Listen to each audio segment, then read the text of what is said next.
Alright, hello everybody, this is Victor's Dragon 360, as you may know me, and today I'm gonna be doing the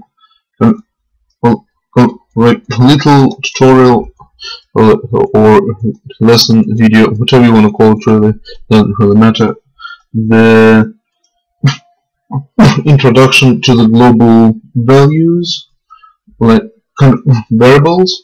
And a lot of people basically don't realize that global values are one of the biggest solutions for some of the problems when they try to bring the value across several frames, from one frame to another, or kind of well, remember when something happens in the other frame and they want to make it saved in the game when they come back to that frame, so that makes sense. Anyway, let's create a new application, as I did. You go to this frame, double click it, and don't worry, this is not a logic reaction to anything. These are actually the right spots that I need for basically the difficult reasons. It's actually easier to work with the grid rather than without it in Click Fusion. And yeah, let's say you have a person. That's not really a person. Let's try and make a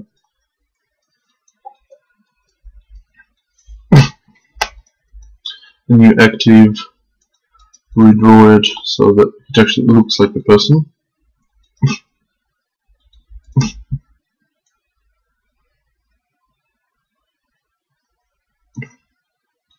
If you're thinking why the kind of line like is so thick in this one, it's because I actually set the size to 3.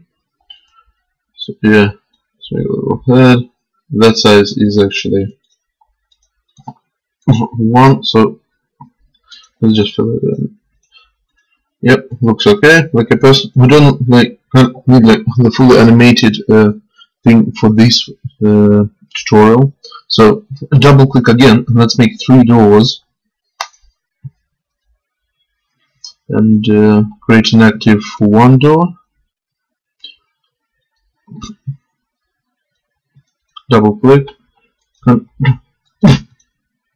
basically, if they are different colors, we know this is where we need to come in for a certain frame. So basically, if we do a simple door sprite, not perfect I know, but it will suffice for the purposes of this lesson. And that's the door handle. Let's color it into something like that.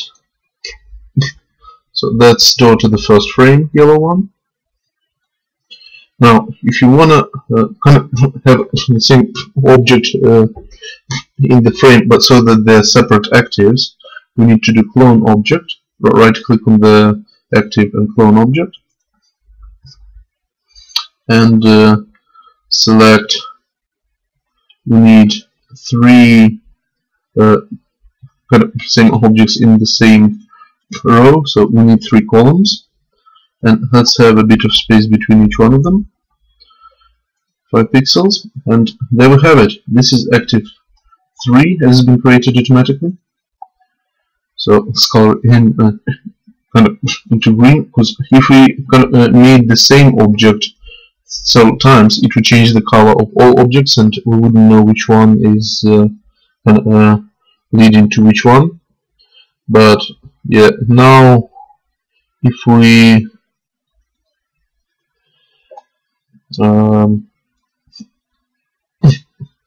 recolor this one into red one, it's going to be only this active that's red. Let's just spread them out a bit so that we know which one is where. Now, what we're going to do is basically create these frames. So yeah, we click on the right click on the application, create another frame, create another frame, create another frame, and let's just rename them to yellow room.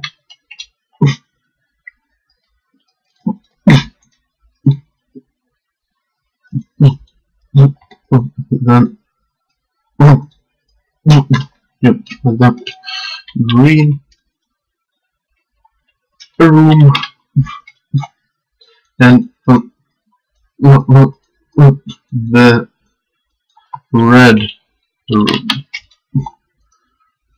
Hopefully that will make sense in a bit. Basically, we want to have the following events when we enter the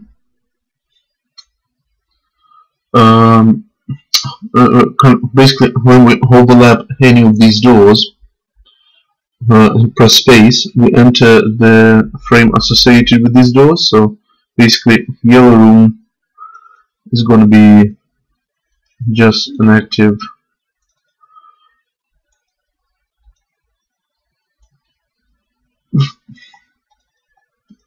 of yellow color.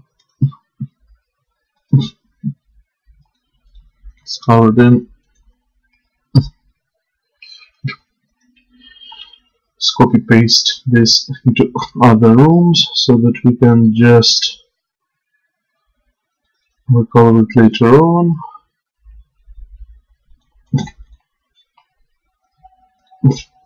And this is supposed to be the green color, just so that we have some way of telling apart the rooms with the color. And this one is red on the third, I mean in the red room frame. And a bit of education, like how it all works. Let's have a look at the application settings. So if we click on application and we go to the values, these are the global values list. This is global value list, my apologies. So what we do is we create the new and another one, and basically these are going to be carried out throughout the frames, and they will not change from one frame to another.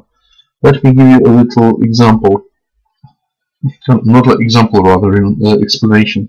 So we have two frames. Let's pretend these are containers with all the data, all the objects, and so in frame 1 there are the unique actives and objects, basically events and whatnot. There is a second frame, and when they try to communicate with each other, they don't really have that way of doing it, because each frame's active objects and all other objects are for that frame alone. So in a way, all the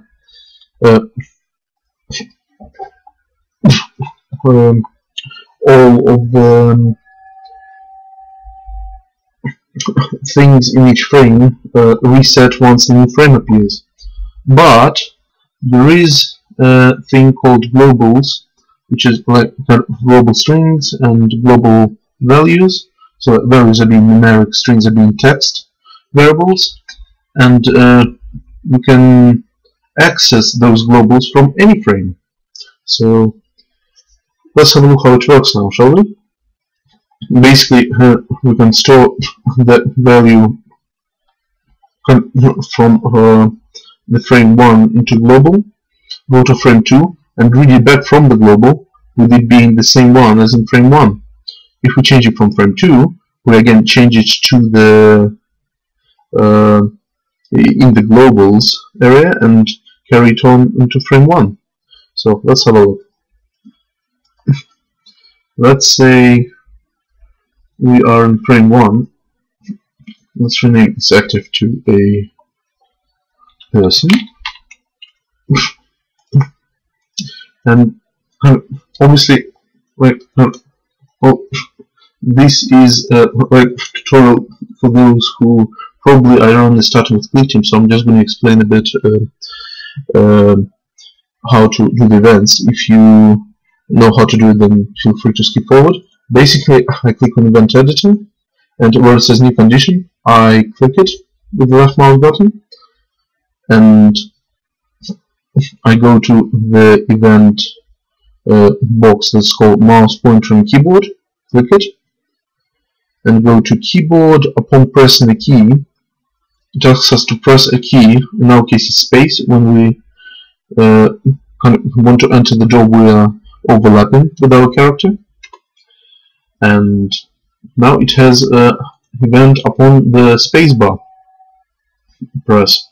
So, but we don't want to enter any door when we press spacebar in any position.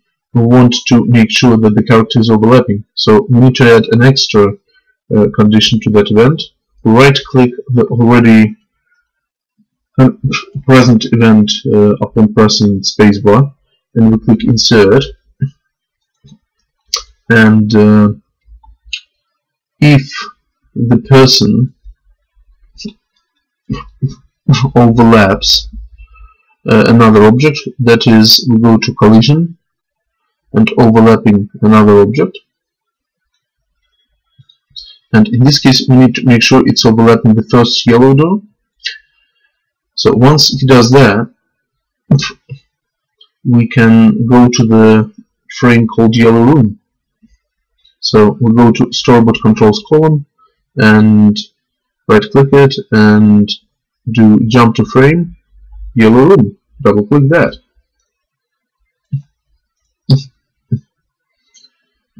Now, what we need these variables, global variables for, basically,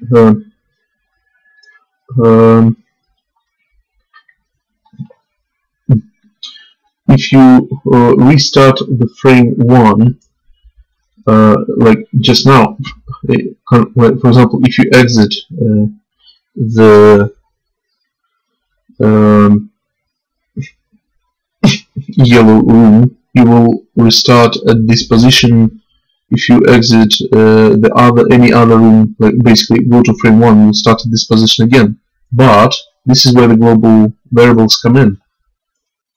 We need to save our position upon pressing spacebar when we are overlapping one of these doors. So what we're going to do is rename our global values from global value A to X position of a person.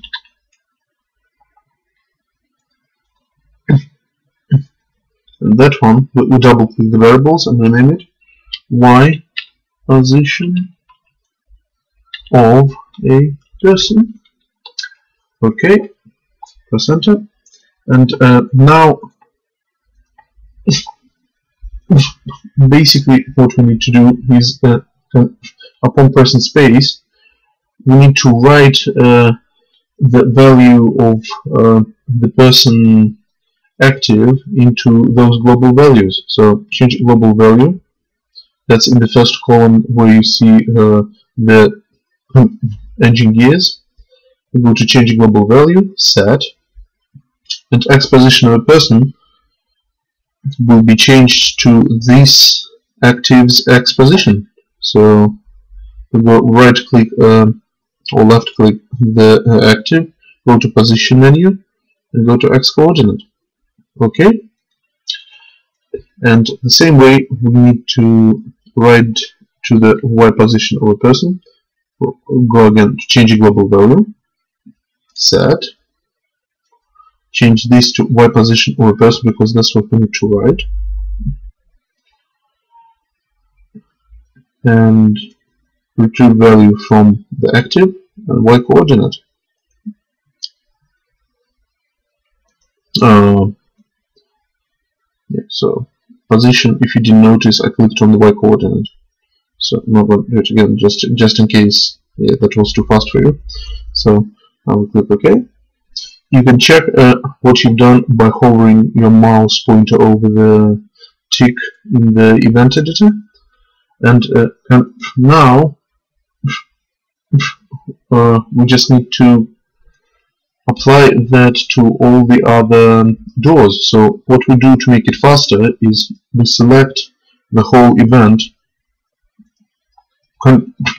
by left clicking on its number. So in this case, this is the first event. We click on number 1. Then press on the keyboard Ctrl+C to copy it, and Ctrl+V to paste it. So copy it, paste it, and paste it again, because we have 3 doors. And now what we do is simply we edit each event to the appropriate doors. So here it says if it overlaps the yellow door, we will change it to a green door. Now again, double click on the active you want to change, and now on the active you want to change it too. And obviously now we need to change which frames we jump to, so we right click on the tick in the event editor and click edit. That was the green room that we want to enter, so we choose the green room instead. The same way we right click the tick in the event editor there, edit, and red room. So now it should write down the kind of position of the character who is going to be able to walk around in the area. By the way, in order to make him move around in the first frame to start with, we need to actually give him a movement. So we select the character, click on the movement tab in the options, and click on static and change that to 8 directions, so that he can move around the frame, or she, depends on what you make. So now we need to run application, because if we run the frame, the other frames will not be accessed through the simulation. So we need to run the application.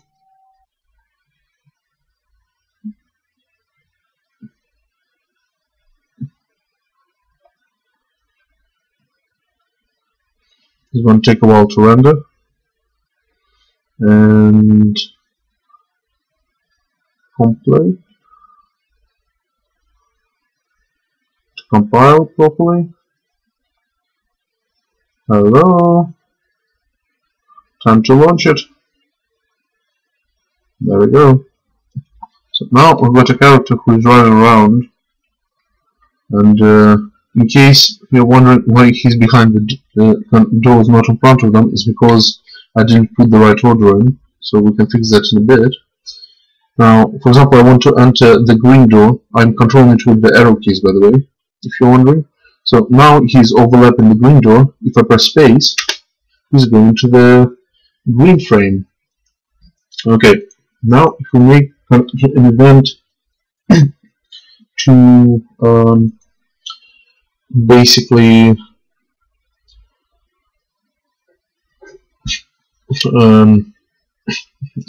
go back from each frame into the original first frame, we'll see that it's actually not gonna reset at the right door. So if we go to event editor, double click the frame, go to event editor, and let's just make the event that allows us to go back upon pressing space.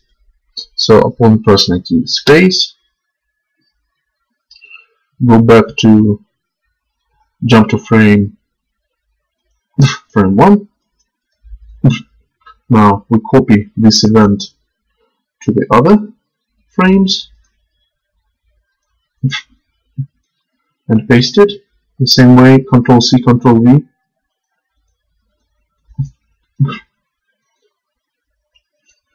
And remember,